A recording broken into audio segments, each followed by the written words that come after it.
Hello friends, today I will show you how to interact with an element in a closed shadow route. Here you see a bot detection and we need to press and hold this button. Let me inspect it. It is in here and it is as you see in the closed shadow route. Normally we cannot interact with those elements. We cannot select them, we cannot click them using Selenium or any other web automation system. But there is a method that we can use in here and it is this. We are going to select this div, which is the last element before the shadow root, and also the last interactable element on the page before this shadow root.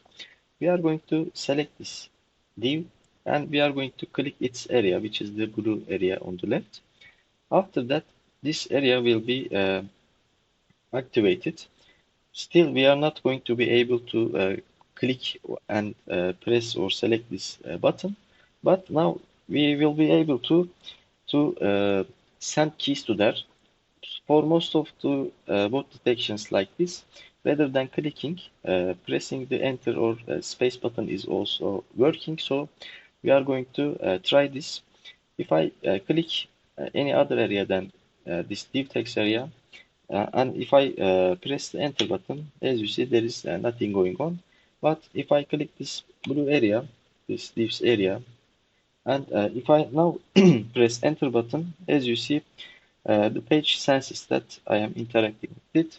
So we are going to simulate this on the on Selenium. Let me show you the function I wrote for this. This is the function that checks for the bot detection and solves it if it finds it. It first takes the page source from the driver and looks for this text in it, which is the title of this bot detection page. So if the text is in the HTML code, that means there's a detection. So we are going to pass it in this loop. I am using a loop because uh, I'm going to press the enter button for 10 seconds, and sometimes the bot detection expects you to press it 4 seconds, 3 seconds, or 5 seconds. If the difference between the uh, seconds needed and you delivered is high, it understands that there is something wrong and you cannot pass the detection, so you need to try again. So this is why I am using a while loop in here. First, it finds the last element, which is this div, by using its ID. After that, it clicks it. Uh, then, as I said, the area will be activated. So it uses the action chains, which is defined in here after importing the action chains from Selenium WebDriver. It will use this function of key down, and after importing keys from again Selenium WebDriver, it will press the enter key, and we need to add this perform in here. After that, we are going to sleep for 10 seconds. This means we are going to press the enter button for 10 seconds.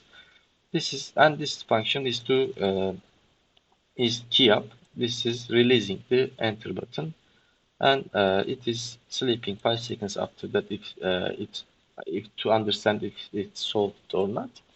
And then it checks for the page source again. It is looking for this text in the page if the bot detection is still there. After that, if it is not in there, that means we solved the detection. It breaks from this loop. But if it is there, it will go to the beginning of the loop and try it one more time. This is a Python file that I've just created. It's basically rotating through those links in this file through loop and tries to get detected by the website. So let's run this and hope to get detected, and also hope that our bot detection solver is working. I'm going to run this. Take it to the right to see the terminal. Okay, now there is a detection. I hope it will understand that. Yes, it's pressing the button for 10 seconds.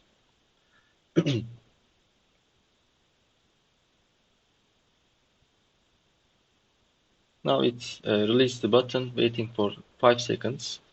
And as you see, the bot detection is passed. Now it will continue to go through those links one by one, and we are free for a few minutes, I think. After that, it is going to face another captcha with the same one, and it will solve it and continue to uh, going through those links. Let's close this. Okay, this was all for this video. This was how to interact with the elements in a shadow route. Thank you for watching. Bye.